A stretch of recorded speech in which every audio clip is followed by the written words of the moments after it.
31 po, what should be proven for the crime of arson to exist.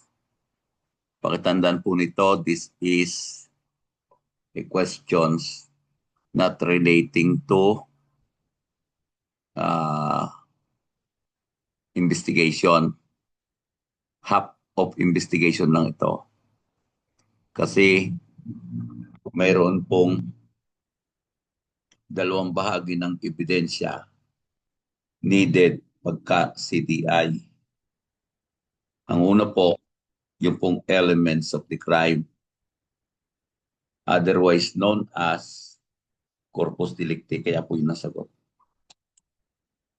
Kaya po hindi ang sagot ay malicious intent of the perpetrator and burning. Ang reason po, mayroon pa pong ibang elemento yan that is the subject of the burning.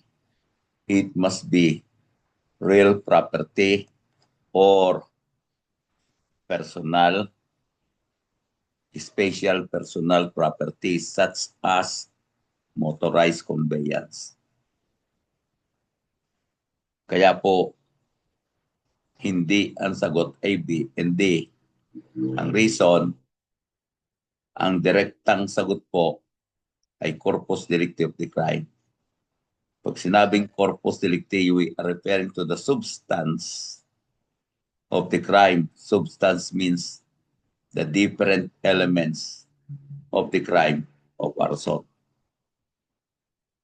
At ang pangalawa na binabanggit ko sa inyo, sa investigation, hindi lang corpus delicti. You have to consider the identity and the arrest, yun po yung location of the offender. Kahit po ma-establish mo ang corpus delicti, pero hindi mo po na-establish ang identity of the offender, half lamang po successful ang investigation.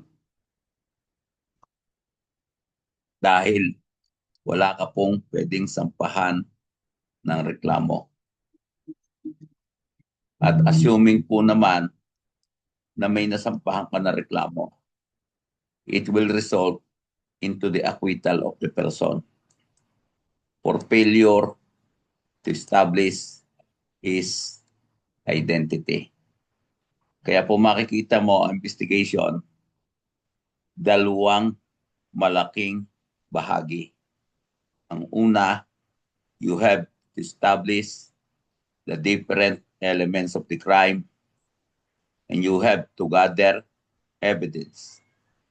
Not only to gather, but you have to gather them properly with strict compliance of the protocol.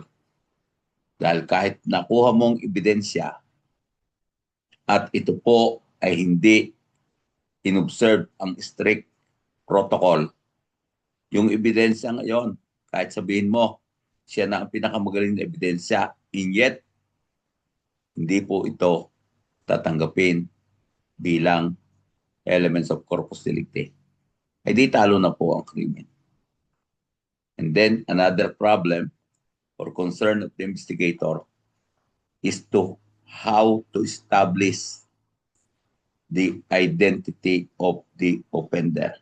Pinakamadali, direct and positive proof.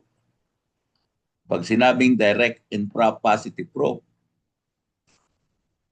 sila po yung may nakakita nung gawin ng krimen. And they know the identity of the offender. Yun po ang ibig sabihin ng direct and positive proof. Pero kung wala pong nakakita, that is the biggest problem of the investigator. You have to gather associative evidence. Associative simply means they are circumstantial evidence when taken together will establish the identity of the offender, such as fingerprint. Bukod po sa fingerprint, footprints, or DNA. Ang mga iyan po ay dapat lalong maingat na kunin o kolektahin. Ang reason, they are susceptible to destruction or that of alteration. Hindi lang po yan mutilation, hindi po ang destruction, pwede pa pong makontaminate yan. Kaya po malaki ebidensya, malaki ang problema. Mahirap para sa investigador. Pero ang tinutukoy po dito ay ano ang kailangan to prove the crime of arson. It is very specific. Kung ang tanong po ay how to convict, yan po dalawa. You have to establish the corpus delicti and you have to establish the identity of the offender. Pagka po yan ay how to prove the guilt of the accused. Dalawa yung aspeto. Dito po, kalahati lang. May problema po yan. Pagka sa arson, may problema po ang corpus delicti of the crime. Ang reason, kaya po yan ay mahirap patunayan, ang ebidensya, nasira na po yan, nasunog. Pangalaw pong sisira dyan ay water. Kaya po ito mahirap kuhanan ng ebidensya kasi kalimitan po sa arson, walang nakakita ng ito. And you will have to deal with circumstantial evidence. What is the stage in report writing where the fire prober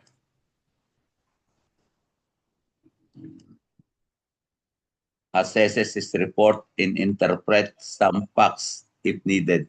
Evaluation po yan. Kapag po ganyan, ina-assess mo na yung report mo, ini-interpret mo na yung ebidensya mo, you are under evaluation. You are doing evaluation of what? Of your evidences that is within your report. Malapit ka na po sa iyong conclusion. Malapit ka na po sa iyong conclusion. Dahil ang susunod sa evaluation, conclusion na po yun.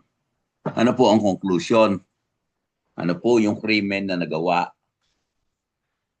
base sa corpus delicti? Sino po ang gumawa ng krimen base po sa evidence that will associate or identify the offender? And then, gagawa ka na po ng recommendation that is to refer the case to the office of the prosecutor. Kapo ganyan, ito na po ang last part of the report. Then, nakalagay po dyan, blank of the report should be natural, straightforward, without exaggerated rhetoric.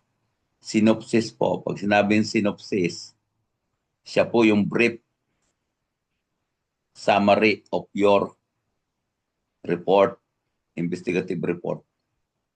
Makikita po yan sa una. Kaya pag doon mo palang nakita sa synopsis, alam mo na kung anong krimen. Alam mo na rin kung may ebidensya on the identity of the offender. Because synopsis, yan po yung short or brief summary of your report, of your investigation. When two vehicles approach an intersection at approximately the same time, which shall have the right of way, always po nasa right Ang exception po, nauna ang nasa kaliwa. Exception po, kung ang nasa kanan is running at unlawful speed. Mawawala po ang kanyang karapatan sa right of way. Pakitandaan po, hindi rin po applicable ang right of way kung sila pong dalaway magkaiba ang direksyon. Ang nasa kanan, pakanan. Ang nasa kaliwa, pakaliwa. Hindi po doon applicable. A traffic, pakitandaan din po ito. Kapag sa pedestrian lane or pedestrian crossing, ang may right of way po ay pedestrian. Ang may right of way po, pedestrian.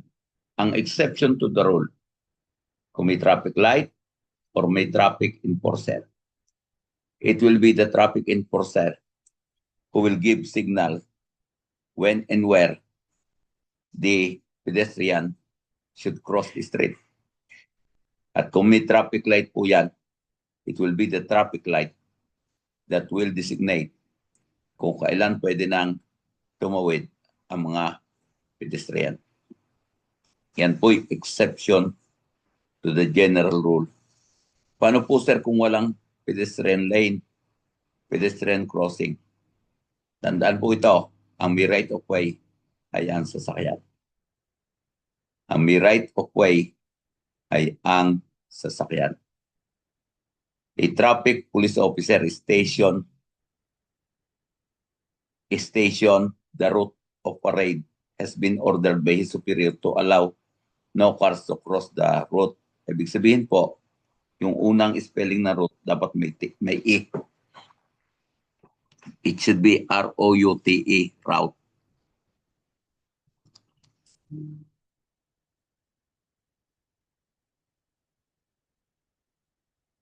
Yan po yung nilagay daw po yung traffic enforcer sa dadaanan. Yan ibig sabihin ng route.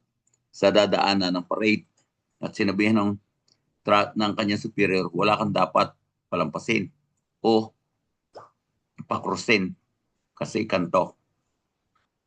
While the parade is in progress, yan po, nagka-ambulance, nagkaroon ng police car, nagkaroon ng bombero. Of course, dapat mong pahintuin ang parada because ang emergency vehicle po has the right of way. He has or she has, yun pong driver, noon pong emergency vehicle has the right of way. Kahit po yan ay red light, dapat pong magbigay ang nasa green light. Pakitandaan, no tailgating. Bawal pong sumunod sa ambulansya at lumapit dito na nakatutok. Yan ibig sabihin ng tailgating, nasa kabuntot. Tagalog na kabuntot. Bawal po yon. Kasi hindi po yan pinapayagan sa ilalim ng ating pagbatas sa trapiko. Yan pong tailgating with an emergency vehicle. Kaya sabi niya, stop the parade long enough to permit the ambulance to cross the street. Lahat pong emergency vehicle. Lahat pong emergency vehicle.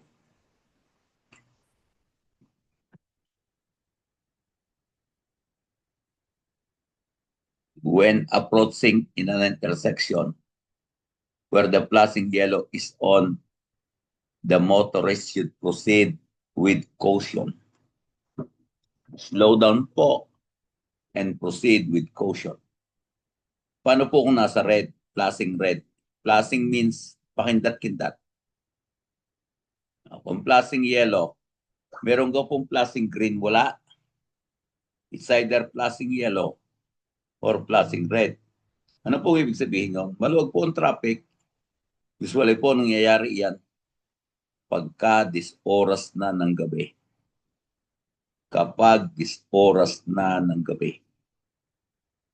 Gagamitan po yan ng flashing yellow at flashing red. Yun pong flashing yellow has the right of way. Dapat po mag-slow down siya and when clear, proceed.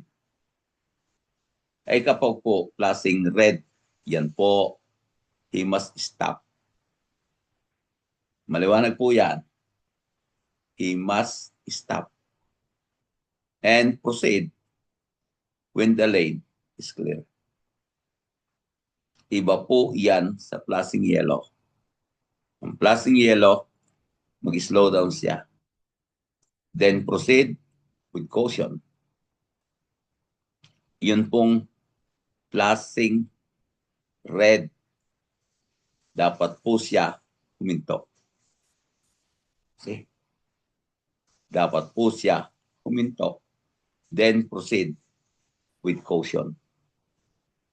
Kaya makikita mo kung sino may karapatan sa pagitan ng flashing yellow at flashing red. A motor vehicular accident resulting to death of a puppy. So, yan po yung property damage. Babayaran ka po, opo, maliban po ang kapabayaan ay sa may-ari. Dahil ang aso ay parang bata na walang isip. See? Kaya makikita mo, yun pong aso ay higit pa ay para lamang ari-arian. Kung ang may kapabayaan ay may-ari, wala pong pananagutan driver. Pero kung yan po ay reckless ang driver, kaya nabangga yung aso, liable po siya sa civil liability. Ang tawag po doon, property damage sa classification. Dahil ang aso po ay sa tingin ng batas sa trapiko ay property. Ay property. Yan po yung tingin noon pong batas trapiko doon po sa mga aso, pusa. Yan po yun. Then, number 38, while approaching an intersection, the green traffic light is on. However, a police officer suddenly proceeds to the center and signal the motorist to stop. Those motorists on the green signal. What should motorists do? Stop po yan. You have to stop. Ang ingatan mo lang dyan, nasa likod. Malimit pong magka-aksidente yan. At dapat po ang traffic officer, alam niya yon. Kaya nga po ang traffic officer, dapat marunong mag-drive. Dahil pag bigla mong pinahinto, kung iya'y naka-green, ang possibility po ng mabangga sa likod ay malaki. Kaya po, traffic officer should be aware when to stop those at the green signal. Yan po kasi ay kalimitang nangyayari. Akala ay green, di go. Hindi naman niya alam. Hindi niya nakita. Lalo na kung may truck na nasa unahan, hindi niya nakita na mayroon palang traffic enforcer sa harapan. Safe use of the street by driver and pedestrian is a matter of correct attitude and habit. Dalawa po yan. Yung driver, yung pedestrian, ay magiging ligtas, magiging matiwasay sa pagliban kung sila po ay may correct attitude and habit. Ano po yung incorrect? Yun pong driver or yun pong pedestrian na reckless.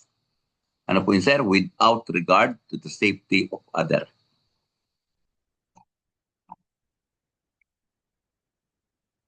When traversing a solid yellow or white line with dotted yellow or white line, you can overtake only kung ang dotted line is in your lane. Kung nasa iyong lane ang solid line, whether a white or yellow, tandaan mo ito, strictly wala kang karapatan na mag-overtake. Kaya sinabing strictly, the word is never. Ang reason, you are on a dangerous side of the road. Pwede pong blind yan, blind curve. Meaning to say, hindi mo alam kung may kasalubong o wala. Sa tulay po, common yan. Sa tulay ay strictly no overtaking. Ang guhit po dyan ay either solid yellow line na dalawa or meron pong dotted line sa gitna, dalawang puti. Yan po simple, basta sa tulay, no overtaking. Bawal pong mag-overtake. However, tandaan mo ito, kung ikaw ay umovertake at ang inovertikan mo ang bumangga sa iyo, pakitandaan po ito, although may paglabag ang nag-overtake, ang aalamin pa rin ng investigador who is at fault. Kasi hindi po isang absolute na karapatan ang pagbabawal at hindi po iyon karapatan noong ino-overtikan na kahit ano pwede niyang gawin. Katulad din po lamang yan ng may ng walang lisensya. Yung walang lisensya, tandaan po ito, kapag na-aksidente ay hindi ang ibig sabihin siya may kasalanan. Aalamin pa po kung sino ang at fault or sino ang reckless. May violation lamang po at driving without license. Gayon din po yon, umuvertake ka sa isang lugar na bawal mag-overtake. Nagkaroon ng aksidente. It does not simply means na ikaw may kasalanan. Paano kung yung ino-overtikan mo ang bumangga sa iyo?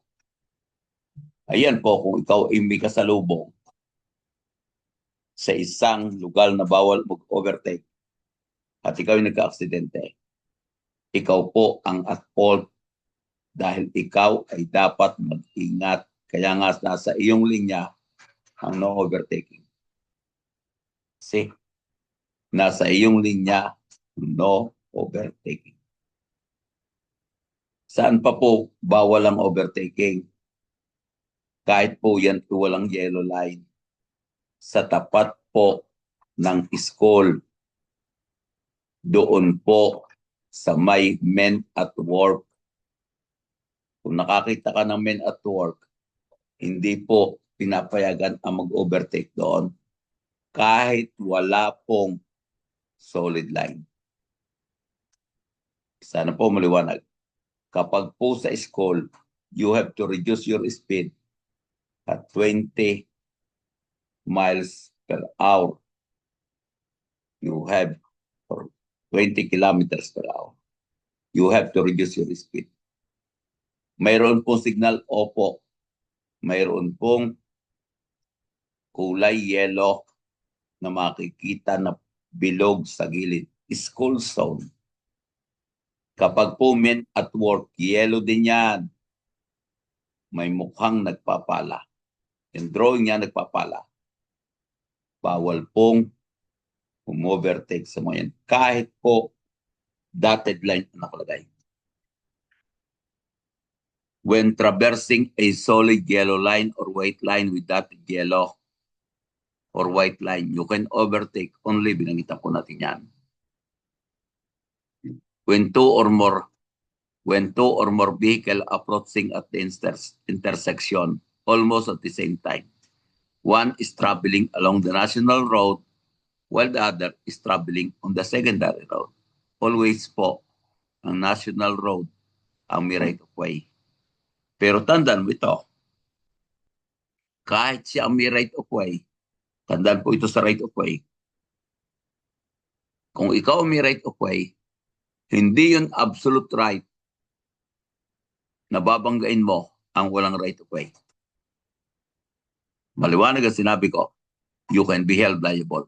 Hindi mo pwedeng sabihin, ala, ako may karapatan, bahala ka. Kung ikaw ang makakaiwas sa aksidente, papasok ang prinsipyo, tandaan po ito, papasok ang prinsipyo ng doctrine of last clear chance. Kung ikaw ang mayroong kakayahan na iwasan ang aksidente, hindi mo ginawa, even though ikaw ang may right of way, ikaw ang magkakaroon ng kasalanan. Yan po ang last clear chance doctrine. I have mentioned that to you kung bakit niya nag-originate doon sa tulay na one way. Ang nauna, of course, na pumasok sa tulay, siya may karapatan. Siya may right of way.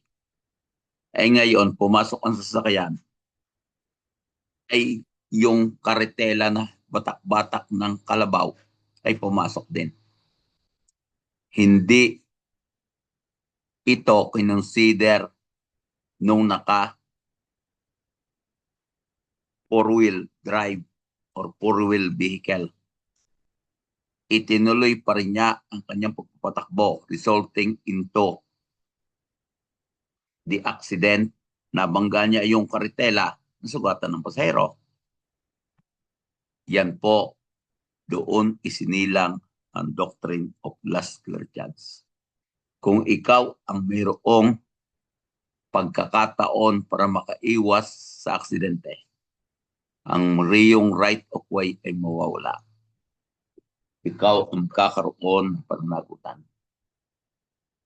Then, the crack produced in glass originate on the opposite surface of the glass and subjected to stretching are known as concentric. Ang concentric po, yung nasa likod, kung ang bala ay galing, example, sa kanan, ang nandun po, radial crack. Radial. Ang nasa kabila po, that is the opposite side, where the force came from, ang tawag po doon concentric. Or the secondary crack. Pakitandaan nito kung bakit yon nagka-crack. Yun po kasing glass ay na-stretch out. Yung stretch out na yon result into concentric crack or the secondary crack. Ang primary po radial. Which of the following are commonly identified forms of human trafficking? Sexual exploitation. Yan po yung common. At yun po, pumapangalawa ang organ removal. Sir, ano po yung organ removal? Yun po ang pagdodonate ng organ ng isang tao tulad ng kidney, tulad ng baga o tatay or mata. Bawal po yan. Dapat po dumaan sa legal na proseso. Maliwanag po yan. Bawal pong magbili, bawal pong bumili. Uri po yan ng human trafficking. Sa Pilipinas po, being a poor country, nagiging negosyo po yan ng mga organ donor. Nagiging negosyo po yan ng mga organ donor. As a matter of fact, kung hindi po nagkaroon ng batas doon sa blood donation, madami po dyan nag-donate ng dugo. Pagkakalipas ng ilang buwan, yan po ay pera. Pero because of this law na hindi po pwedeng ikaw ay magbili ng dugo na hinto po yan. Talagang kaunting-kaunti na lang nag-engage sa selling of blood. Dahil po, mas malaki po ang ibinabayad ngayon sa testing. Kaya napakalaki na po ng cost para po ma-process ang isang dugo at maging available for donation. Common po yan sa Pilipinas, sexual exploitation, organ removal or donation. Ang dahilan po doon, we are in a poor country. Saka po yung culture, yung paniwala natin na masama ay magkaroon ng sexual contact. Yung babae, lalaki. Dito po, hindi po yun nakikita. See? Dito po, hindi po yun nakikita. Then, sabi po tayo when traversing, nakita po natin yan, the drugs is representative. This drug is a representative of broad class of stimulants.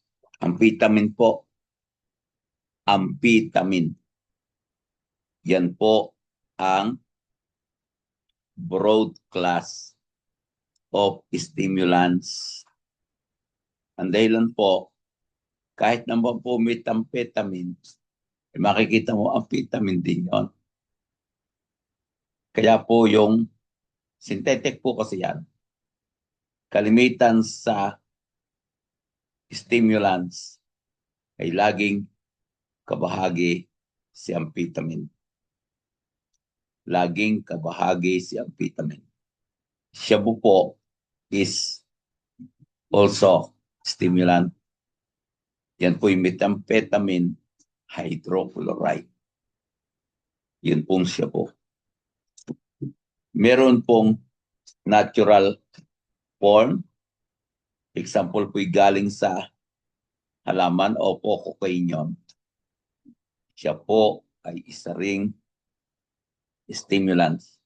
Pakitandaan, bahagi po ng amphetamine or methamphetamine or shabu ang kanya pong pinaka-component parts na yan ay siyang nagpapahay. Ayun pong ephedrine. Ephedrine. Yan po'y nadiskubre ng Chinese, yun pong traditional doctor, na yung kanilang pasyente na hindi masigla, pag painom nila ng mawang, mawang is a shrub. Shrub is palumpon. Yan po yung nasa pagitan ng ordinaryong halaman at ng puno, shrub. Yan po ay mawang. Kapag may nagpapagamot sa traditional doctor na painom noon, nasigla. See? Yan po ang pinagsimulan kung bakit na-discover ng mga Chinese ang ephedrine. Yan po kasi ang nakasama doon sa mawang. Kung bakit ang ephedrine is and can be considered as stimulant drugs because of that history. Kaya, pero pinakamadami po sa stimulants ay na-classify. Basta po yan ay isang uri ng drugs na binuo sa laboratory. Amphetamine po yan. Amphetamine po yan. Then, pinakamalakas po dyan ay LSD, lysergic acid diethylamide. Kasing patak lang po ng dulo ng ballpen. Enough na po for 10 to 12 hours na nasa impluensya ka ng droga. Drug trafficking, according to Comprehensive Dangerous Drug Act of 2002 or 9165, are the following except pagka po sinabing drug trafficking, magsisimula po yan sa planting or manufacturing of drugs. Susunod po dyan, distribution. Pagkatapos po, pusing. Pagkatapos po, pusing and possession. Lahat po yan, uri ng drug trafficking. Ang tanong po dyan, alin ang hindi? Kaya po dapat mong malaman kung ano ibig sabihin ng drug trafficking. Yan po, una, cultivation, culture, and delivery. Opo. Yan po'y uri na tinatawag po drug trafficking. Sunod po, administration, pagturok, paggamit, dispensation, dispense is pagbibili. Then, nakalagay po, manufacture, sale, and trading. Opo. Kapag po yan ay sa laboratory, yan pong ginagawa. Transportation, distribution, importation, exportation, possession. Opo. Alin po hindi? Yun pong use. Yun po ang hindi kasama. Kasama po yung addiction, intolerance. They are not part of drugs trafficking. Removal of toxic substance from the body as a result of abusing drugs. Ang ginagawa po dyan, kapag nire-rehab, pinag-exercise para po ipawis ang droga.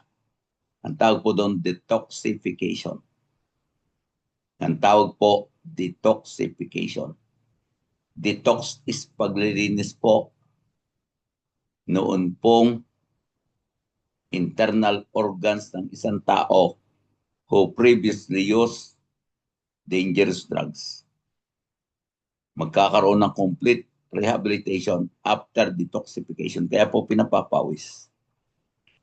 Sir, ano po yung abstinence? Mag-get away, magkakaroon ng self-control not to use drugs. Yan po ang abstinence. Ang aversion treatment po ay sa alcoholic. Hindi po ginagamit ang cleansing process. Kapag po sa drugs, detoxification. It's either may pinainom sa iyo, may pinagagawa sa iyo para mawala ang remnants ng drugs sa iyong katawan.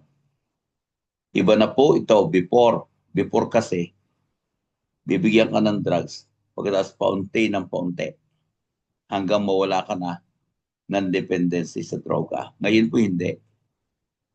Nililimit na po yon. Except po, kailangan iligtas ang buhay ng tao kasi mamamatay siya pag hindi nakagamit ng droga. Yun lang po exception. Kalimitan pong proseso ay detoxification.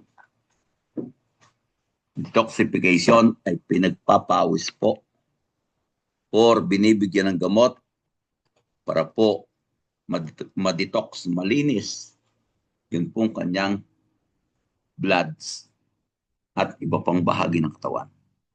Permanent consultant, dalawa po yan, NBI and PNP, KIP. Maliwanag po yan. NBI, Director, at PNP, KIP, or PNP General. Sila po ang permanent na consultant ng DDB for Dangerous Drugs Board.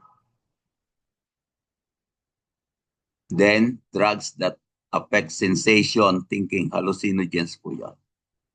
Hallucinogens.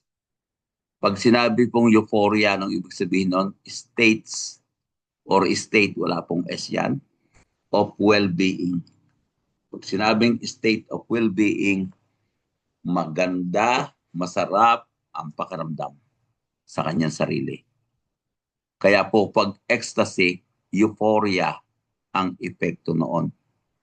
Kapag yung kanyang intended na activity ay ginawa niya. Ayan po yung sex. Kaya po yung mga predator, pinag-aralan natin nung nagdaan yon. Ang predator po, yan po ang kanilang drugs. See? Because they will enjoy the same too much and they will have the state of feeling of well-being. Yan po yung euphoria. Consider the following. Drug addicts can be detected by means of observation of the person suspected to be addicted of drugs. Pakitandaan po ha. Drug addicts can be detected through laboratory examination. Drug addiction can be detected through psychological examination such as intelligence. Of course, hindi. May mga addict pa nga mas matalino doon sa ordinaryong tao. Then, kasi yung mga drug addict na may tama, ibig sabihin may tama, na i-enhance po minsan ang kanilang intelligence. Kaya po yung mga, kayo hindi ko tinuturuan dapat kasi sa doktor, mayroon po talagang gamot na ipinaiinom sa nagre-review. Pero pag pumunta kayo sa doktor at hindi nyo kilala, sasabihin sa iyo mag-exercise ka na lang para huwag kang antukin. Mag-exercise ka na lang. Ang reason po, may kaibigan ako before. Sabi niya sa akin, no ako nagre-review, pare, inumin mo ito. Hindi ko po alam kung, hindi nalimutan ko ng pangalan ng gamot na yun, triangular yon na kulay.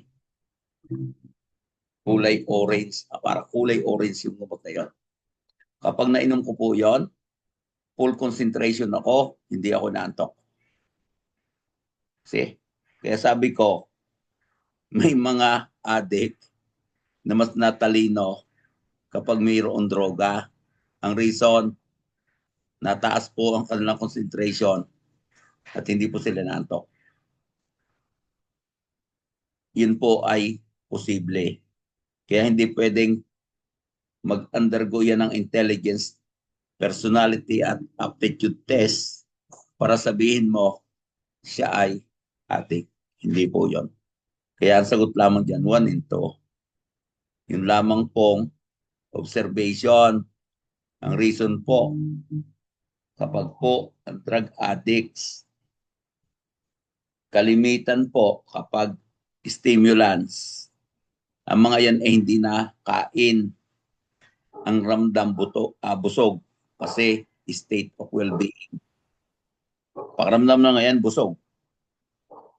Kaya ang mga yan, hindi nakakatulog. Kaya makikita mo sa mukha, kupyak ang pisngi.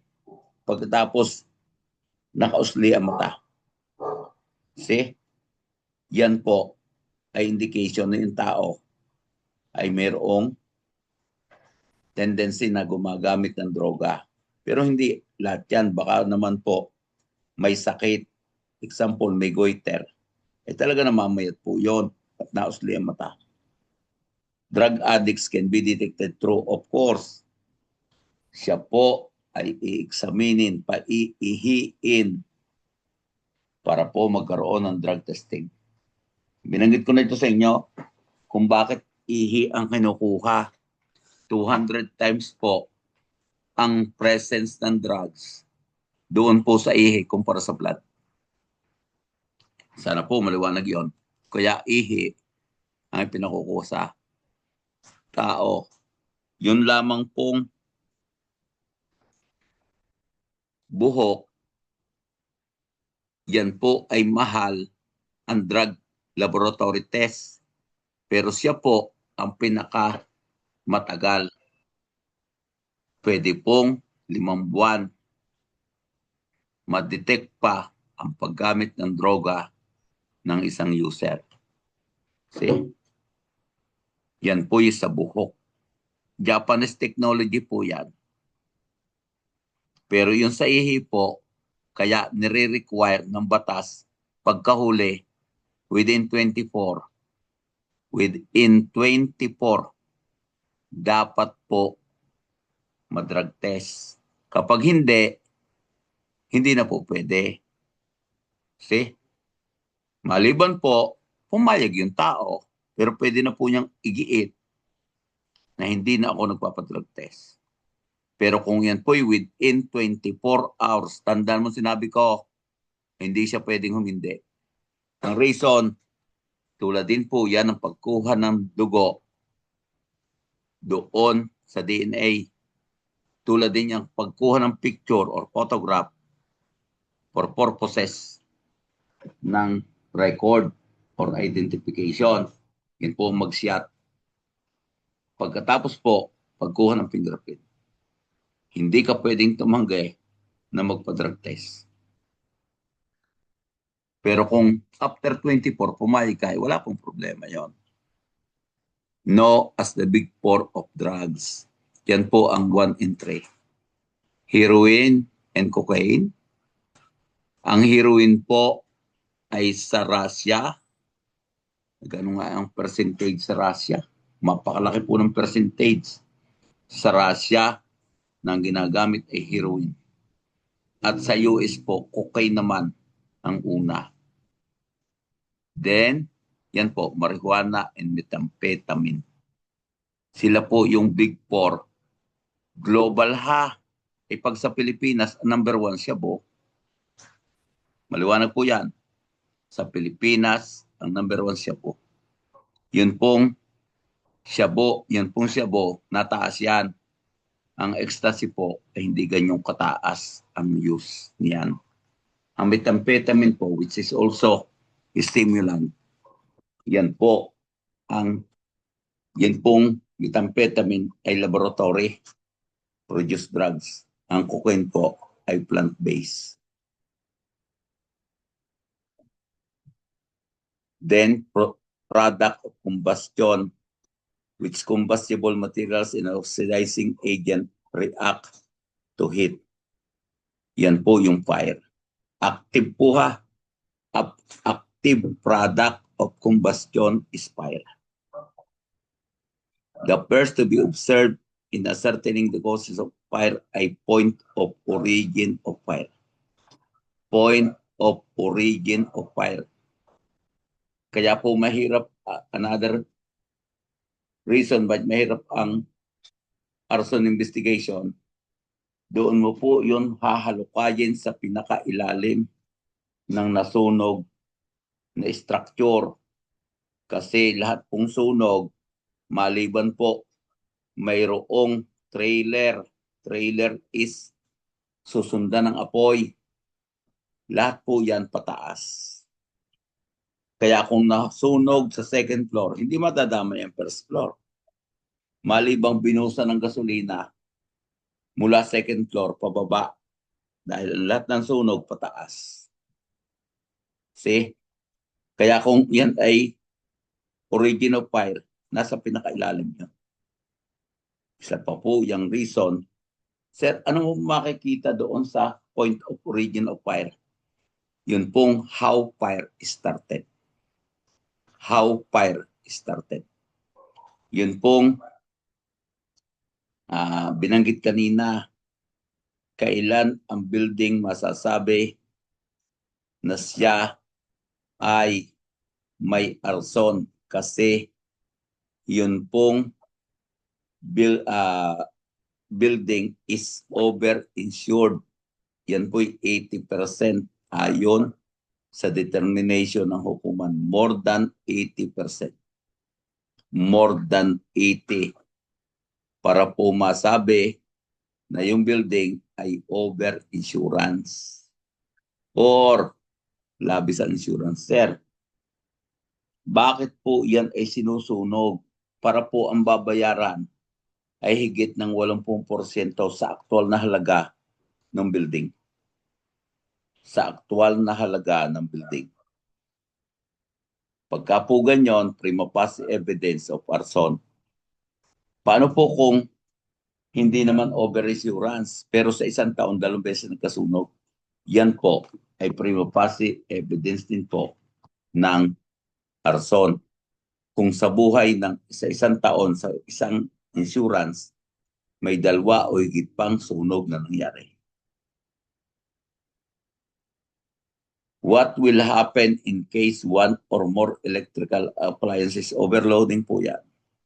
Common causes of electrical fire in the Philippines ay overloading. Pag sinabi pong overloading, yun pong isang saksakan, ang kanyang kaya lang po na i-load na kuryente ay 2 appliances. Ginawa mo pong 3, ginawa mo pong 4 because of octopus connection. What will happen po, yung lahat ng appliances ay iyong pagsasama-samahin ang kanyang voltahe. Yun po ang dadaan doon sa kawat. Kaya po siya mag-iinit. Yan po ang common causes of fire caused by electrical fire. Yan po, overloading. Yan po, overloading. A complete and detailed check of the structure and materials involved in fire to make sure that every spark and ember po ay baga, has been extinguished. Overhaul po yun. Overhaul po yun. Ay salvage po, yan po yung pagliligtas ng mga gamit. Pagkatapos po na overhaul, magkakasalvage operation po. Papayagan po na kunin yung mga bagay na hindi po na-damage ng sunog at ng tubig. Ang tawag po doon salvage. Ang tawag po doon salvage. Sir, pagkatapos po ng overhaul, yan po, idideklara fire out. Paano po kung containment effort has been made na sigurado na po na hindi kakalat ang apoy? Under control po ang tawag doon. Fire under control. See? Ano po yung pinakaunang gagawin ng bumbero pagdating sa scene? Rescue po. That is to save lives of those who are endangered by reason of fire. Out of anger, because his younger brother was mauled by the neighbor. Munding, sabi dyan, yung kanyang neighbor na si Munding, Joshua burned the house of Munding, who unknown to him was sleeping in the said house during the time of fire. As arson investigator, you will charge Joshua of, pakitandaan po, arson only. Wala pong arson with homicide. Ay paano po sir kung yun ay sadyang gustong patayin si Munding kaya sinunog ang bahay? Murder lang po, walang arson. Murder lamang po, walang arson. Ay paano po? Dahil pagka po ang sunog ang ginamit para patayin ang isang tao, murder yan. Paano po kung pinatay muna pagkatapos po idinala sa loob ng bahay para iligaw ang investigador, sinunog? Ang kaso po noon will be to separate crime. Una, pagpatay. It's either homicide or murder. At pangalawa ay arson.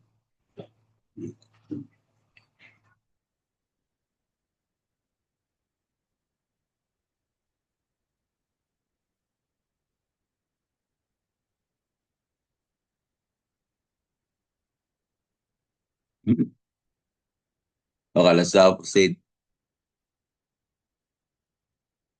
To prove the chain of custody of evidence, the following must be demonstrated except the evidence must be free from alteration or contamination with zinc. The evidence offered is the same evidence found at the scene. Opo. There is no opportunity to replace. Opo. What is not included? Yan po. Any change in the condition of the evidence can be explained. Hindi po yun kailangan. Hindi po yan kailangan sa chain of custody. Before making an attempt to turn right or left or changing your lane, turn your signal lights, sabi po dyan, or make the hand signal at least 100 meters. 2 poste po yan. Kung kayo po'y kakaliwa, magbigay po kayo ng flashing light na pakaliwa 100 meters before the intersection. 100 meters. Alan was invited and interrogated, sabi po dyan, for the crime of murder, executed extrajudicial confession acknowledging his guilt to the crime charge. What are the requirements before the same is admitted as evidence? Kailangan po mag-comply ito sa provision ng ating Constitution. Yan po ang Miranda rights. Yan po yung siya'y binigyan ng kanyang rights. In-inform siya ng kanyang rights to remain silent. In-inform siya ng kanyang right to counsel. Pagkatapos po noon, gumawa siya ng valid waiver. Valid waiver. Which must be in writing and signed in the presence of counsel. Yan po. Magkakaroon ng valid confession kung ito'y nakasulat. Kung ito ay nakasulat. Which of the following must be done to maintain the legal integrity of the evidence? Binanggit na po natin yan. It should be photographed. It must be properly collected. Maintain its chain of custody. Identify, tag, and seal the evidence. Yan po ang pagkakasunod-sunod in order to maintain the legal integrity of the evidence. Pag sinabing legal integrity, yun po ang kanyang admissibility as evidence. Yun po tinutukoy dyan. Iba pa po yung evidentiary value. Bigat o timbang ng ebidensya na ibigay mo. It will be up for the court to determine that. Ang concern dyan ni investigador ay matanggap yung kanyang ebidensya na kinuha sa crime scene. The police officer while patrolling heard a loud shot from the victim who was still emotionally affected, upset, in shock. Immediately after being the victim of armed robbery. Can the police officer run after the armed suspect escaping? Opo, because he has personal knowledge. Yung personal po, yung pong pagkarinig niya ng sigaw at pagsasabi noong nangyari sa kanya. Ano po yun, sir? Yan po ay sa rules on evidence ay evidence or a statement made after startling occurrence.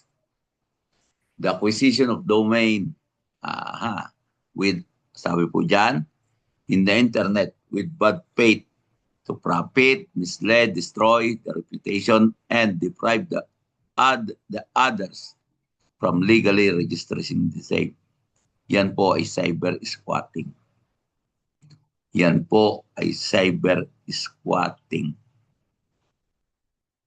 Misuse of devices, yan po yung paggamit ng mga program without legal authority. Without legal authority.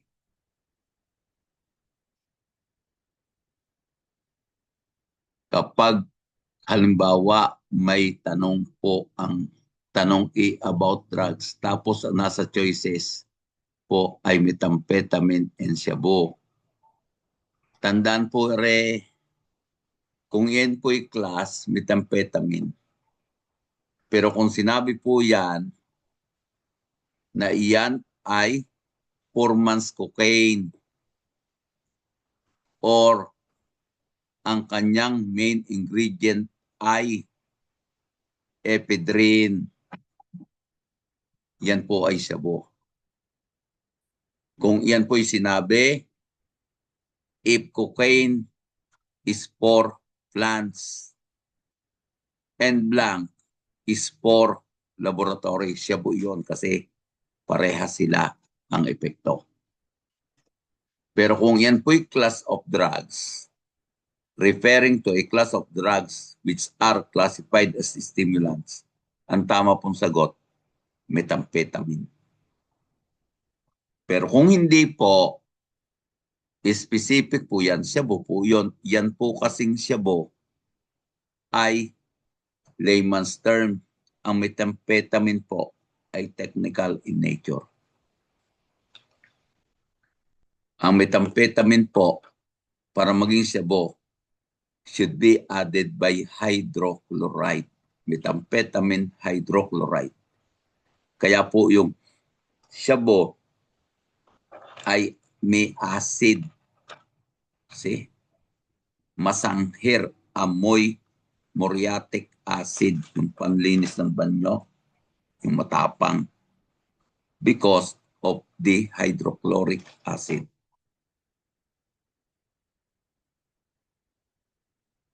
The acquisition of domain in the internet with blood faith, binanggit na po natin yan.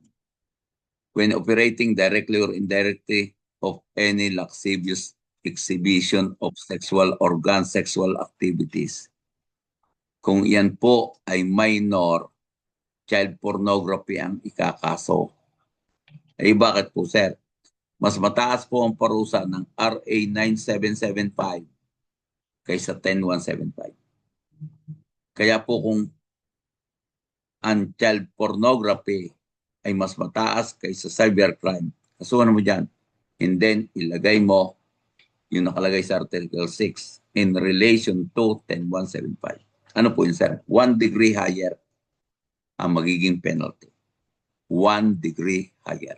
Lahat ng krimen sa revised penal code or sa special law which are done by means of ICT, information and communication technology, will be 1 degree higher. Which of the following is not a requirement for the issuance of cyber warrant? There are reasonable grounds to believe opo. See? There are reasonable grounds to believe that the evidence that will be obtained essential to the conviction of any person, sabi po dyan, ay makukuha by reason of warrant. Opo. There are no other means. Ang hindi po dyan yung huli, there are adequate grounds to believe that crime punishable under the existing laws have been committed, are being committed by specified name of individual. Di sana po, hindi cyber warrant na kinuha at ang kinuha na lang po search warrant. Kapag po cyber warrant, kaya yan ay espesyal ang tingin ng batas. Hindi yan ordinaryo na gadget. Kailangan po niyan pagkakinuha, dapat po ay proper ang seizure. Because without proper knowledge, pwede pong masira ang ebidensya. See? Ano po yun, sir? Matampered. What is the lifetime of effectivity? Sa pakitandaan po ha, kapag po iyan ay cyber warrant as provided po by the court, as stated in the warrant, and it can be extended po by the court. Yan po yung kakaiba kaysa ating ordinaryong warrant. Ang warrant natin, 10 araw lang kung i-search warrant and non-extendable. Ito po, ayon sa sinabi ng hukuman at sabi po dyan, nakalagay po sa warrant and it is extendable for a period as may be warrant or authorized by the court. Law enforcement authorities upon securing court warrant shall issue an order requiring any person or service provider to disclose or submit within 72 hours po. Yun pong kanilang data na nakolekta which are the subject of investigation. Sino ga po yung tinutukoy diyang service provider? Yan po yung ISP or Internet Service Provider.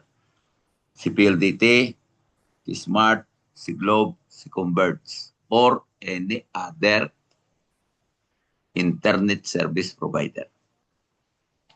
This is part of an affidavit where the affiant state that he or she swear statement of truth. Saan po makikita? Sa kaunahan at sa uli.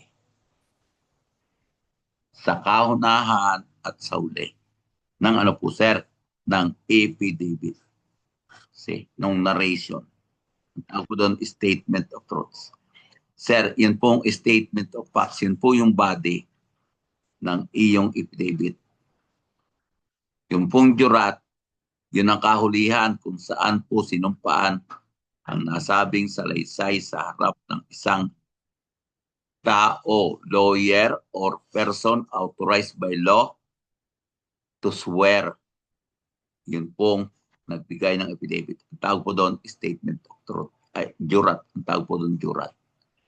No jurat po, hindi po yan magiging affidavit.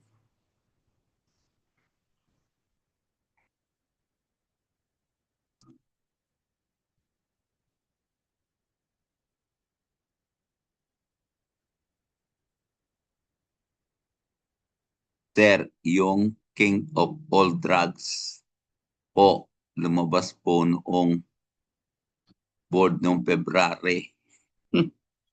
Kings of all drugs. Pag sinabing kings of all drugs, yun po yung most powerful drugs. Yan po ang ibig sabihin.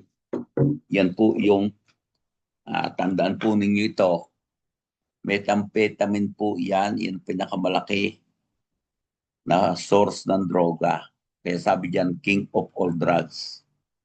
Kapag po yan ay sa Pilipinas, yan po yung methamphetamine hydrochloride. Ano po yun, sir? Ang methamphetamine hydrochloride or Siabo, ang 90%, 85 to 90% ng drug user sa Pilipinas ay dyan nandoon. Kaya pag sinabing king of all drugs in the Philippines, Siabo po yun. Or methamphetamine hydrochloride. Ano po ang second after Siabo? Marijuana po, mapakalayo. 5% to 10% lang. Less than 5 pa nga minsan. Yun pong iba, yung mga high-end drugs, sa huli na po nakalagay, isa o minsan .something% pa. Ang reason, ang Pilipinas po ay mahirap na bansa, pero mahilig sa droga. Kaya ang kanyang tinitik ay 4 months cocaine. Siabo po yun. Siabo po yun. Kapag po sa US, hindi po Siabo. Yan po ay cocaine. At kapag po yun ay sa ibang bansa, tulad po sa Russia, sa kanila po, heroin. Ang heroin po, pakitandaan po ha, kung itatanong sa iyo sa mga stimulant, sino ang pinakamataas o pinakahari? King po yun doon sa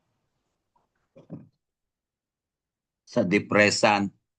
Maliwanag po, king sa depressant.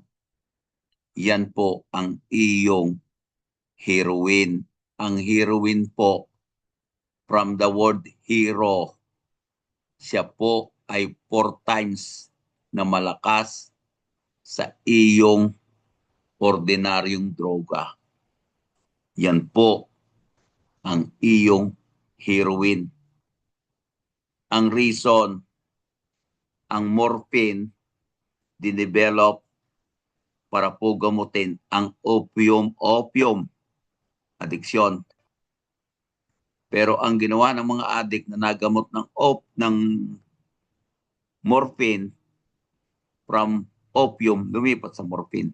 Kaya naging problema, kumaunti nga ang nagamit ng opium. Lumipat naman sa morphine, kaya nag-develop uli ng panibagong gamot. Yan po ang heroin. From the word hero, bayani siya. Kaya po siya, pagdating sa droga na depressan, siya ang pinakamalakas. Paano po, gano po siya kalakas? Pakitandaan, 14 days, araw-araw gumamit ka ng heroin, addict ka na. Ganon po siya kalakas. However, hindi po siya pagdating sa consumption king.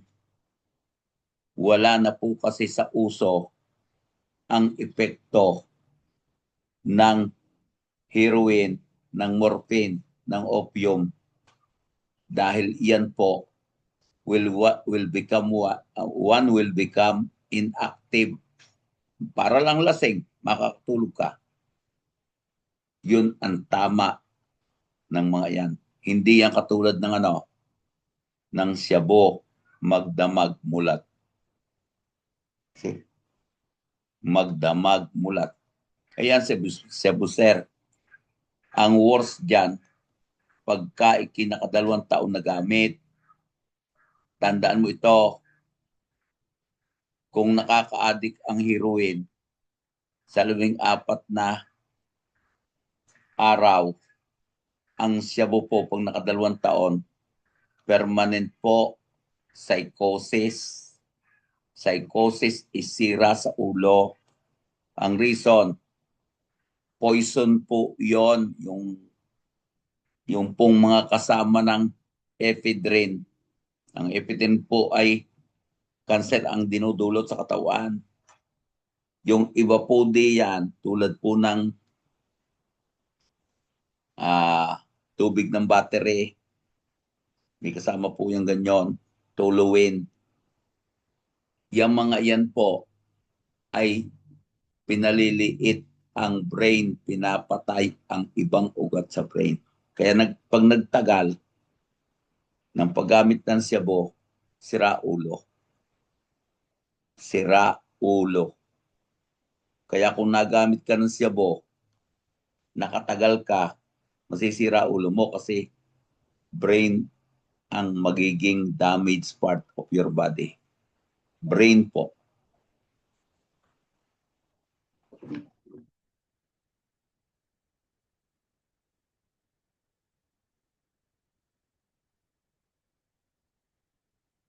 Ang most abused drug po, pakitandaan po nito, sa buong mundo ay alcohol. Pero ang alcohol po ay hindi prohibited drug sa. Maliwanag ang sinabi ko, ang alcohol ay hindi prohibited drugs. Sana po maliwanag ito. Kaya po hindi siya inihilera doon po sa droga na pinag-aaralan sa ilalim ng batas. Ang reason, alcohol is not prohibited. As a matter of fact, alcohol is not regulated. Hindi yan regulated. Kahit ikibumarik ng anumang pagkalasing mo, walang uhuli sa iyo. See? Ang nire-regulate lamang dyan ay minor. Pero yung sabihin mo, kung siya ay regulated drugs? The answer is no. Siya bagay prohibited? Hindi. Kaya sa mundo ng droga, hindi siya kinoconsider although siya po ay bisyo. At yan po yung sinaunang mga panahon na uso ang alcoholic. Uso yung na-addict or nag-psychologically or physically dependent sa alcohol. Kaya po ang sabi, general, pinaka-most abuse ay alcohol. Pero you have to consider, alcohol is a depressant. Tandaan mo ito, pero hindi po siya classified as prohibited drugs. Sana po maliwanag yan. Kasi kung sinabi mo yung most abused drugs, pwede pong sagot yan. Pero kung sinabi most abused prohibited drugs, hindi yan kasama. Dahil hindi siya po prohibited, nor siya ay regulated.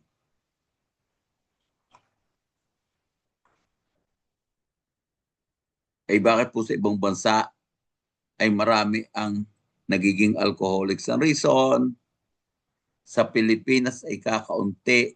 Ang reason, mainit tayong bansa. Tayo po, ang iniinom natin pagkakain ay tubig. Ay sa ibang bansa po, sir, wine. See? Wine.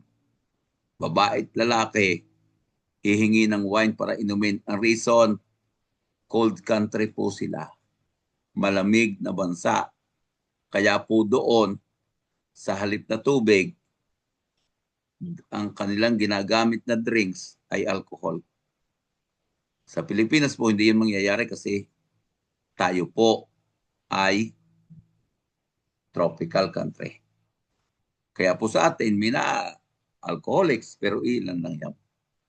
Hindi katulad yan sa America and other cold countries.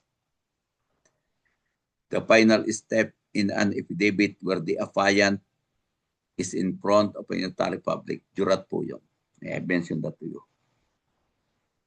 Jurat po yun. The following are parts of the platter except yun po address of the victim and suspect. Kasi yan po ay platter number, date, time, incident or event. Yung pinakalaman, incident or event. Hindi sa lahat ng pagkakataon, nagkakaroon niya ng address ang victims. Ang reason, kung ang nag-report ay hindi naman kilala ang victim, nasaksihan lamang niya ang krimen. Kaya po makikita mo, unknown address yan. Maliban po, ang nagreklamo ay mismong biktima. Lalabas po yan sa incident or event.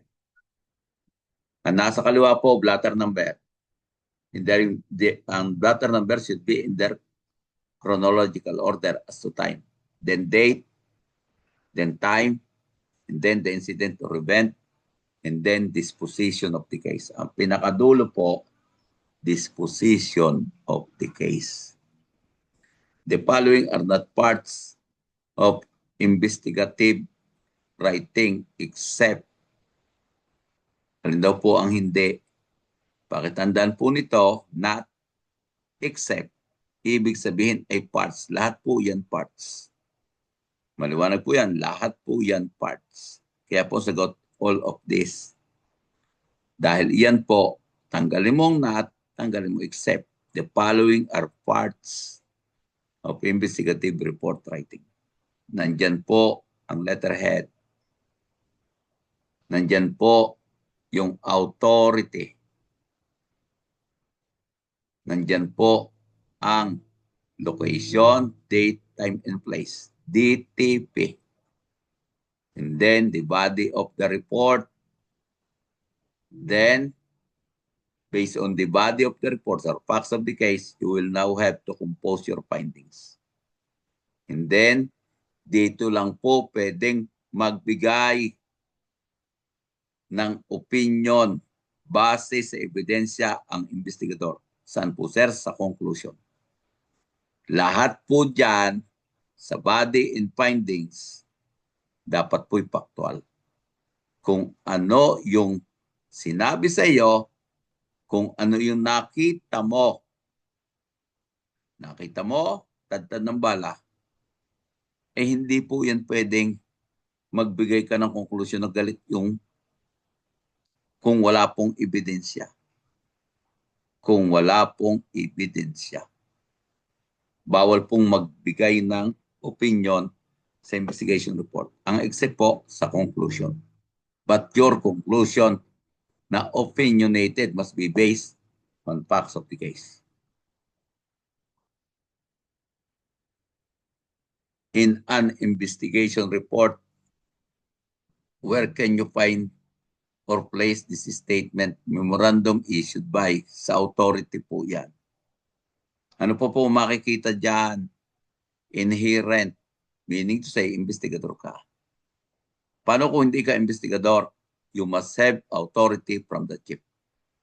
Kaya po ilalagay mo doon sa authority ay as directed by the chief of police. Pwede po yun? Opo. Are required to strictly stick to the facts. Binanggit ko na po yan. Kailan po siya pwedeng magbigay ng opinion? Sa conclusion po yun. But never on the body of the report, on matter investigated, or facts of the case. Conclusion lang po siya pwede doong magbigay ng opinion. Pero ang opinion pang yon must be based on facts. Generally, the investigator should intentionally commit errors.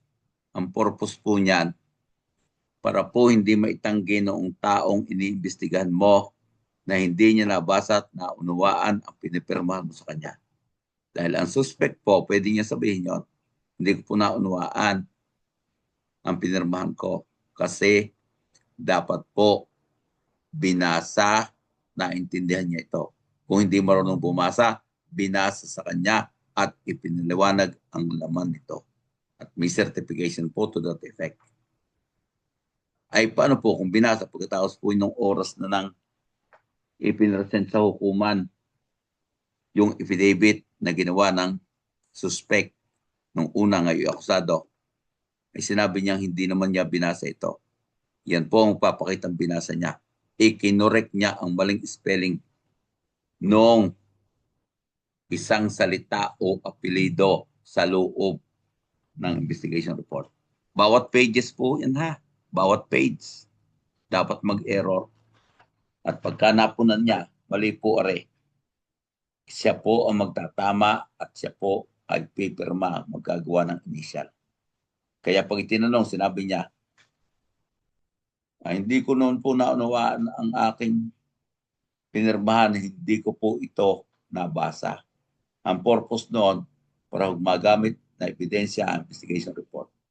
Pero kung pinirmahan niya, sa cross sasabihin sa kanya, Mr. Witness, there is a correction as to the spelling of this word found in page 2 of your affidavit, alleged affidavit.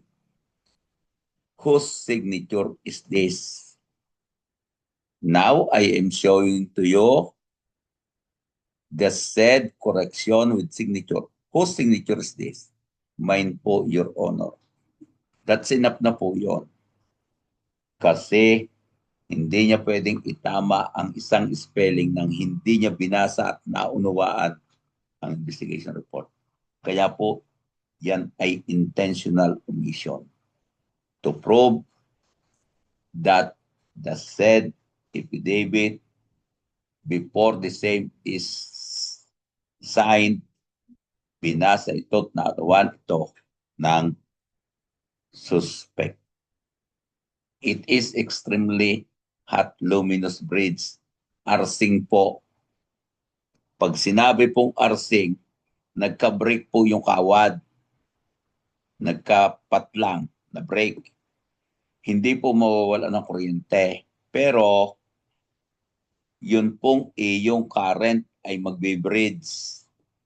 Magdudugtong. Yun pong dalawang may putok o putol na maliit na kawad. Ang tawag po doon, arsing. Yan po'y common cause of fire kung nasa loob ng kisame ang iyong kawad na may arsing pagkatapos talog. Kahit po anong dumi na napalapat doon, enough na po para magkasunog.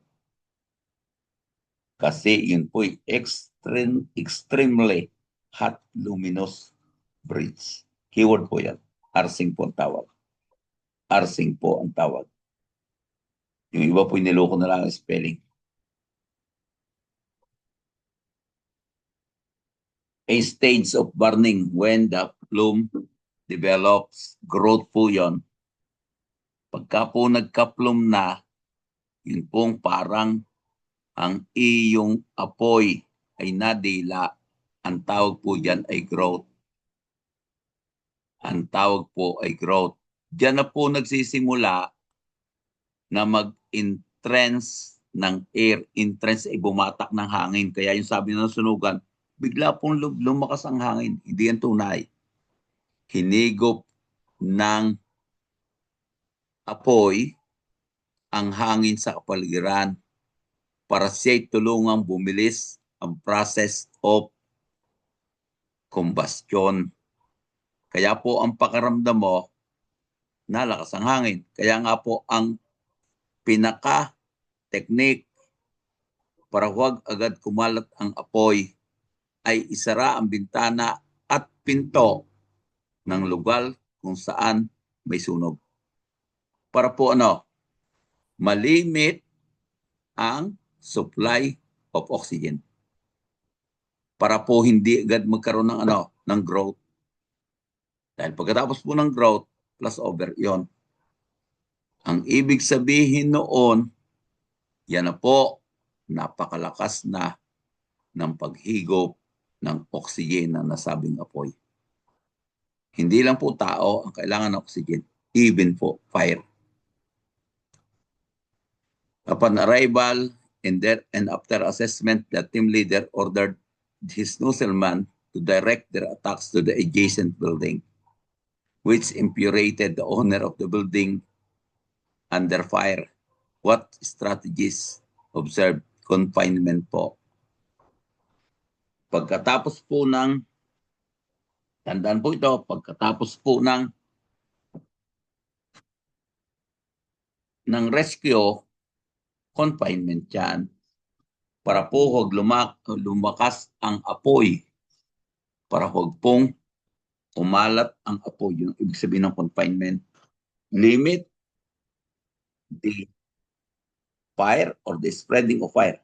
Yan po ang confinement. Pagkatapos po niyan, yan na po, direct attack. Aatakihin na po, yan po ibig sabihin ng extinguishment. Yan po ang ibig sabihin ng extinguishment. Yan po yung direct attack. Pagkatapos po noon, exposure. Pagkatapos po noon, yun na po, overhaul. And then, salvage. The intentional or reckless alteration, damaging, deletion. Kapag po ito ay, tandaan po ito ay data or information, data interference. Kapag po computer mismo or gadget mismo, system interference ang tawag.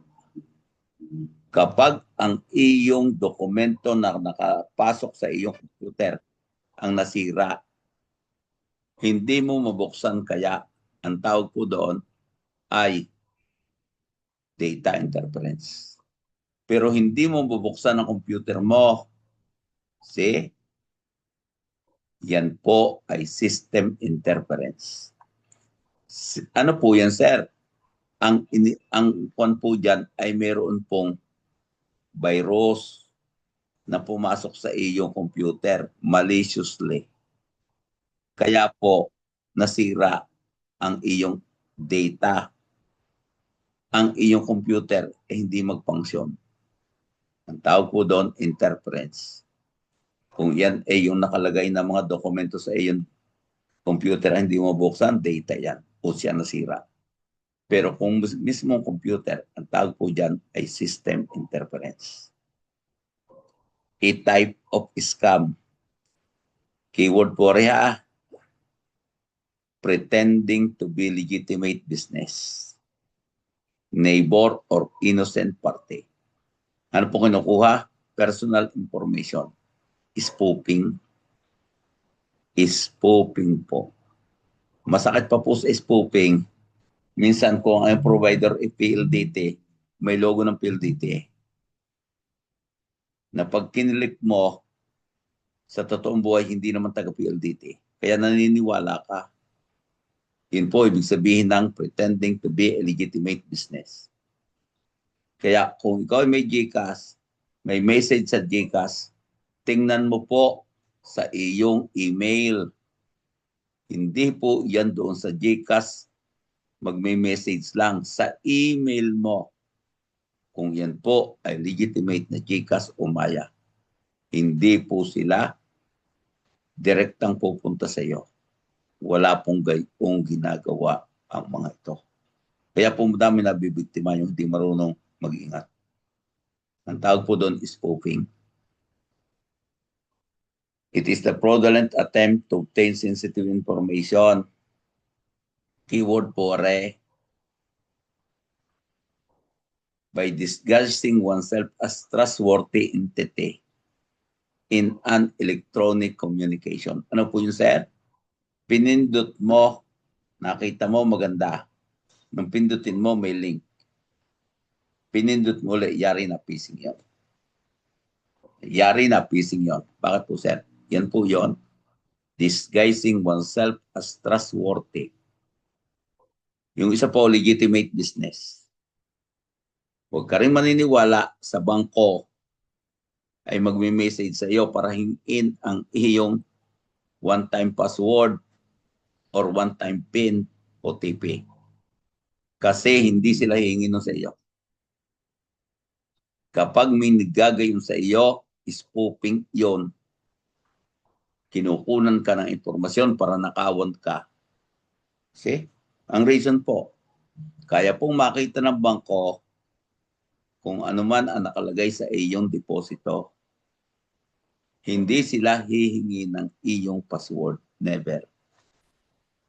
Even yung PIN mo ginagamit mo or OTP. Tawag po yan phishing. Sir, yun pong farming. Ang farming po ay malaking phishing. Malakihan. Yan ang ibig sabihin dyan. Shall refer to a solid waste. Keyword naman po yan. Infectious character. Hazardous po yan. Kalimitan, hospital waste. Kalimitan, hospital waste. Paano daw kung na-involve ka sa traffic, ay umalis ka doon sa accident scene kasi natakot ka sa mga tao. Paano daw po ang gagawin mo para hindi ka makasuha ng hit and run? At once, report to the nearest police station. Wala pong hit and run doon.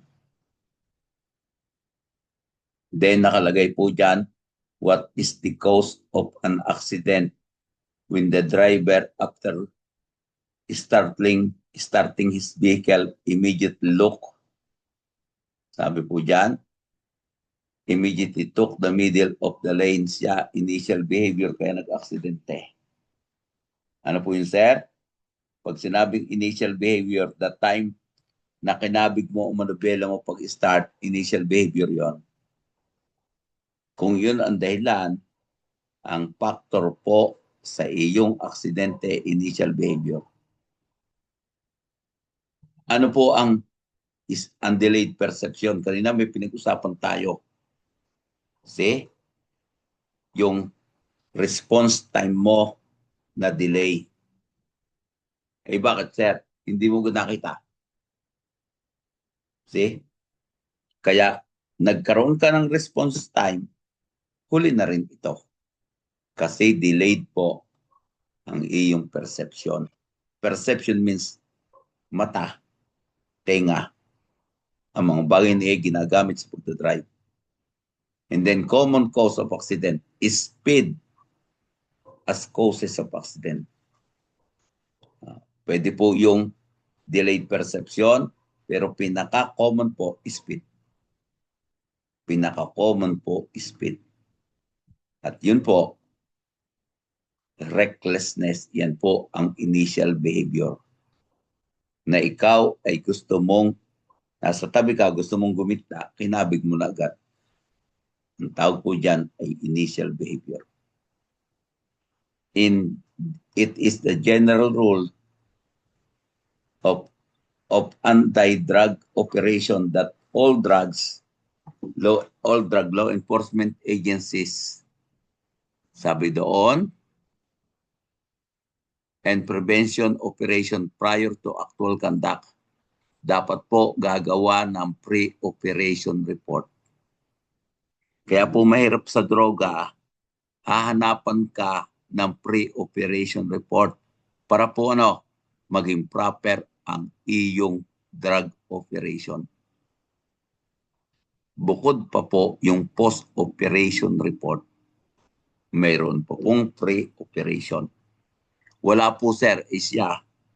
Mahirap patunayan na valid ang pagkahuli mo kung walang pre-operation report. What is the technique in anti-drug operation that is carried out by allowing suspect consignment of narcotic drugs pass to them? Yun po yung pass out into one or more country. Pagkatapos, pinabayaang kunin or package ito, i-deliver. Magkukunwaring delivering agency tulad pa ng LBC. Yun po ang may dalang iyon ay PIDEA. Ano po tawag doon, sir? Controlled delivery. Huli po, opo, huli. Importation of drugs. Ayan po ang mga nangyari dyan sa malalakas dati na nawala ng na-dismiss ang kaso. Ang tawag po ay controlled delivery. Ang tawag po ay controlled delivery.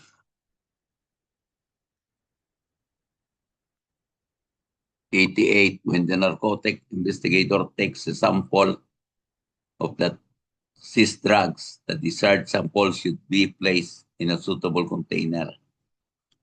It should be then sealed in such a way as to prevent tampering, preferably with signature. Such process is called evidence marking. Ang tawag po evidence kasi hindi naman po pwedeng markahan ang droga, ang mamarkahan po container. Yun po ang evidence. Hindi po yung katulad sa ballistics na mamarkahan mo mismo baril.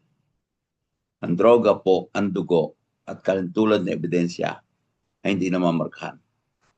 Ilalagay sila container, i-seal at yun po ang pipirmahan ay ang selyo. Yan po ang ginagawa dyan. Nilalagyan po ng tag, opo, yan po ang evidence marking. Pakitandaan po yon, conducted by first responder, field testing. Field testing po ng droga. Yung kalahati ng ihi, papatakan po ng chemicals. Pag nag-react, yan po, may initial positive na result yung tao. Kailan po magkakaroon ng confirmatory? Yan po, yung kalahati ng ihi, ipadadala po sa laboratory sa Quezon City. Sila po ang magkakandak ng confirmatory test. Saka lang po pwedeng masabi na drug user at isang tao after ma-confirm na siya ay positive sa droga. Then, it shall be primarily responsible for the expeditious. Yan po ang justice cluster kapag po drug cases. Justice cluster. Kapag po sa droga na kaso, the provision of legal assistance to law enforcer in ensuring the availability of public attorneys for the protection of individuals' rights, such as instances of voluntary surrender and warrantless arrest. Ang tawag po doon, justice cluster. DOJ po yan. DOJ. Yun pong law enforcement agency. Yun pong DILG. Yun pong DDB, Dangerous Drug Source and Other. Sila po yung magkakasama dyan. Sila po ay nagtutulungan para po mapabilis ang pagsasampa ng reklamo sa mga nahuli sa droga, lalo na po kung yan ay voluntary surrender or warrantless arrest. Main component, binanggit ko na po sa inyo ng methamphetamine, hydrochloride or shabu. Ephedrine po yun. Yun pong iba dyan, yung toluene, hydrochloric acid at chloroform ay yan po ay hindi main component. They are part but not main component ng shabu. The fundamental responsibility of officer in charge of protecting the crime scene is preserve the site of the crime so that when the investigator arrive, it is the same condition when the first responder arrive at the scene. Hindi nagbabago ang crime scene nung dumating ang investigador, tulad din na parang dumating ang first responder. That type of reasoning, sabi, assume theory based on collected information, deduction po or deductive reasoning or approach.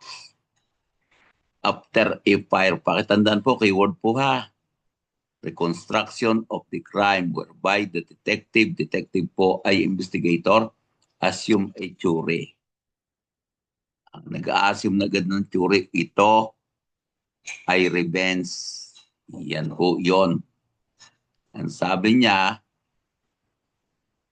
nung kolektahin ang information, nakabase yan doon, yan po deduction. Yan po ay deduction. And then, ang deduction po, kung ano yung iyong gusto, kung sabi mo revenge, yun ang hinahanap mong ebidensya. Yan po yun. Ay ang induction po, kukunin mo muna ebidensya at saka ka gagawa ng iyong conclusion. After a fire which arson is suspected, you may be able to trace the fire to its origins because, yan po, binanggit ko na yun sa inyo. Yung unang pagkasunog, yung karakter noon ang magsasabi sa iyo kung iyan ay suspected arson o hindi. Tulad po ng charring or alligatoring. Maliwanag po ha? Or alligatoring. Ano po yun, sir? Kapag ganyan, extreme heat happens during that period of initial stage of fire. Sobra garang init. Kasi malalaki po ang putok ng kahoy or combustible materials. Posible pong gumamit ng accelerant yun. See? Malaki po ang sira, hindi po pantay ng isang lugar kung saan pinaghihinalaan nagkaroon simula sunog. Yan po, prima facie evidence of arson. Reason po, sir. Kaya malaki ang damage ng lugar na yon kumpara sa iba. Kasi doon po nilagyan ng plant. Plant po ay siyang masusunog kapag natapos na yung iyong pagsisindi. Ano po yun, sir? Naglagay ka ng kandila. Yung kandila ngayon, pag naupo, saka yan, kakalat ang apoy. Pero yung nakapaligid doon, ang tawag po, flan. Pwede po mga gasolina or combustible liquid or materials. After apprising him or his right, under 7438, Alan, who was invited, interrogated for the crime of murder, executed extra judicial confession acknowledging his guilt. What effect of such confession to his case? It can be admitted as evidence against him. Ang tanong, can it produce conviction? The answer is no. Dapat pong mapatunayan. In addition to that, yun pong corpus delicti of the crime. Once there is enough or sufficient evidence to establish corpus delicti plus extrajudicial confession equals conviction by proof beyond reasonable doubt. Ang admission pala po ay para lamang in-identify ng tao na siyang gumawa ng krimen. That is the very sense ng pag-amin. Yung pong pulis, hindi na kailangang magbigay pa ng ebidensya para makilala kung sino gumawa ng krimen. Dahil yung kanyang pag-amin, ikinukonsider na po na solve na ang identity noon pong offender. Circumstantial evidence is the evidence that indirectly proves the facts in issue through inference. Hindi po interference, inference. Wrong spelling po yun. Inference po means yun pong pinagsama-sama mong mga ebidensya. Yan po ang ibig sabihin noon. Yan po inference. Yan po yan. Which fact finder po yung investigador, draws the evidence presented. It is sufficient to produce conviction of the accused. Yun po, more than one. Yun pong inference have been proven. Ano po yun, sir? Ang halimbawa po ng circumstantial arrest, ikaw ay nasa loob ng bahay nyo nang biglang nagkaroon ng putukan sa labas ng inyong tarangkahan tabi kasi ng kalsada ang bahay nyo. Pagdungaw mo, nakita mo may taong nakabulagta, duguan, nakita mo si A tatakbo, palayo, kung saan napakinggan mo na may putukan. See, anong inference mo, anong kuro-kuro mo? May ugnay si A sa krimen. Bakit siya tatakbo? Pero hindi po yun magsasabing siya may kasalanan. Bakit? Ang nakita mo lang, tatakbo lang siya mula sa crime scene. Isa yung ebidensya that needs another. Ano po yun, sir? Nahuli o naimbitahan si A na parapin. Yan po ay mahina pero pwedeng maging ebidensya para patunayan ang probability na siya nagpaputok ng baril. Sunod, may nakuha sa kanyang baril. Yung nakuhang bala sa crime scene at ang bala na kinuha sa kanyang baril as test bullet ay nagtugma. Yan po. Sapat na yan para mapatunayan si A na siya ang bumaril. Sa pamagitan po ng una, siya nakitang tatakbong mula sa crime scene. Pangalawa, nag-positive siya sa parapin. Pangatlo, may nakuha sa kanyang baril. At yung balang na kinuha sa kanyang baril at nakuha sa crime scene ay isa. Sapat po yan para masabi na siya ang gumawa ng krimen. Ay paano po, sir, kung isa lang ang ebidensya, yung nakita lang siyang tatakbo? Sorry, madali pong sabihin ng tatakbo. Kaya po ako tumakbo, ako pinatakot. See? Pero paano po kung nakita ni noong may-ari ng bahay, pagdungaw niya, kita-kita niya, binabaril ni A ang biktima. Hindi na po yan circumstantial. Yan po'y direct evidence. The best evidence that is available. A tool of criminal investigation in which tangible things can be applied in the detection of crime. Identification of the perpetrator, which enable to assist investigator in his task of achieving criminal investigation. Keyword po dyan, yung salita pong tangible things, object or real evidence po yun. Yan po yung keyword dyan. Yan po ay instrumentation because of this. Yun pong physical evidence recovered at the scene ay ginagamitan po ng science. Ang tawag po doon ay forensic science. Ang tawag po sa proseso doon, instrumentation. One of the three eyes of criminal investigation. A methodology involving systematic searching, handling, distribution of accountability of evidence found at the crime scene, including the documentation of every article of evidence. Yan po yung chain of custody. Kaya po ang chain of custody, from the time na ito kinolekta hanggang dumating ito sa hukuman. Lahat ng dinaanan noon ang tawag ay chain of custody. In the course of investigation, the house where the stabbing incident took place, police find that what to be bloodstain on the front door, since the unknown perpetrator and the victim who may die were both cut their identities. Ibig sabihin, walang pagkakakilanlan, pero may dugo na nakita doon. How will the police collect the stain? Kung yan po tuyo, swabbing method. Kung yan po ay basa pa, kakaunti, swabbing din. Pero kung yan po tuyo, pwede po scraping. Bihira na gawa noon. Pero pwedeng scraping.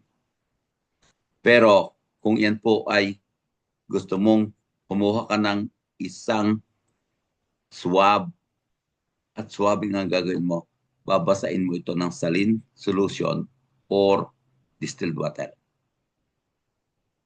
Para po hindi. Pagkatapos po sir, air drying. Pagkatapos po sir, do not place the air dried specimen in tightly fixed container. Papawisin, aamagin, sira na. Wala na pong value. Wala na pong value. Eh, paano po kung marami ang dugo? Yan po. Pwede pong kumuha ng syringe. Clean, and yun pong disinfect na syringe ang gagamitin. Pagkakatapos gamitin bago ulit na instrument. Saan po ilalagay? Ilalagay po sa isang container, sisilyuhan, mamarkahan, at yung selyo'y pipirmahan. Yan po ang pagpapakita na iyong ebidensya ay tama ang pagkakuha at pagkadokumento. Pakitandaan po, hindi po pwedeng hindi muna i-photograph. Hindi pwedeng hindi muna i-photograph. Tulad din po yan ng ibang ebidensya. Eh sir, paano po kung nandoon sa damit ang suspected blood stain?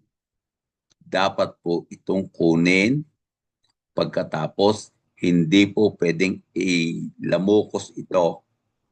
Dapat po itiklopin ito, lalagyan po ng karton sa gitna, parang ibinibili sa palengke, para po huwag maglapat-lapat ang mga blood stain.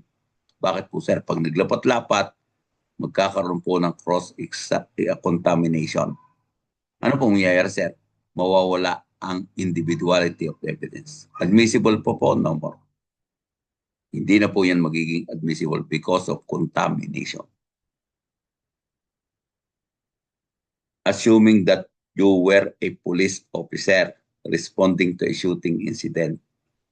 Upon arrival at the scene, you saw the victim Chacha and Popoy. Well, on the state of dying, Chacha told the investigator that she and her boyfriend Popoy were, whose dead body is lying nearby, was shot by Chaps. Chacha died later. Which of the following statement is correct? Pakutandaan po, yung statement ni Chacha ay considered as dying declaration. Itatanong sa iyo sa anong kaso? Sa pagpatay kay Chacha. pero hindi sa pagpatay sa kanyang boyfriend. Maliwanag ito, yun common sa board exam, makakalito.